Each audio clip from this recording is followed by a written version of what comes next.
దయచేసి నిశ్శబ్దంగా కూర్చోండి. కూర్చొని తీసుకోద్దామా, అక్కడ కూర్చోండి.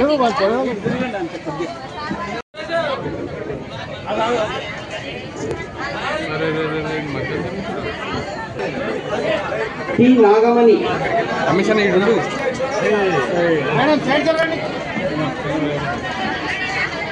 ఉచితంగా మనం ఇట్లాంటి camps I think Rotarians are also taking part in this. I thank them also on behalf of ఇది ఉపయోగించుకోవాలని మనస్ఫూర్తిగా కోరుకుంటూ సెలవు తీసుకున్నాను. Thank you.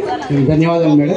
మంత్రి గారి ఆదేశాల మేరకు ఆరోగ్య శాఖ మంత్రి దామోదర రాజనరసింహ గారి సూచన మేరకు హైదరాబాద్లో ఉన్నటువంటి అన్ని బస్తీలలో జిహెచ్ఎంసి రెవెన్యూ శాఖల సంయుక్తంగా మేయర్ గారి ఆధ్వర్యంలో మెడికల్ క్యాంపులు ఏర్పాటు చేయడం జరుగుతూ ఉంది.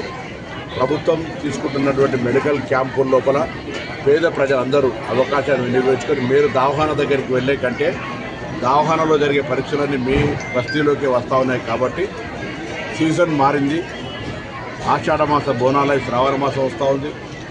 ఇటువంటి పరిస్థితుల్లో వాతావరణ మార్పుకు అనుగుణంగా వ్యాధులు కూడా ప్రబలే అవకాశం ఉంది. కాబట్టి ప్రభుత్వం కల్పిస్తున్న ఈ అవకాశాన్ని వినియోగించుకొని ఇప్పటికే 169 బస్తీ దవాఖానలో కానీ 91 ప్రైమరీ హెల్త్ సెంటర్లలో కానీ లేదా 11 స్పెషాలిటీ ఆసుపత్రులే కాక ఈ విధంగా 30 ప్రాంతాల్లో హైదరాబాద్లో ఉన్నటువంటి ఏరియా లోపల డిప్యూటీ కమిషనర్స్ జోన్లో నర్సర్స్ను దృష్టిలో పెట్టుకొని అక్కడ కూడా బస్తీల్లో స్లమ్స్లో ఇతర లొకాలిటీలో పబ్లిక్ ఎక్కడ అవసరం అనుకుంటే అక్కడ ఈ యొక్క మెడికల్ క్యాంపులు మెగా మెడికల్ క్యాంపులు ఏర్పాటు చేస్తున్నాం.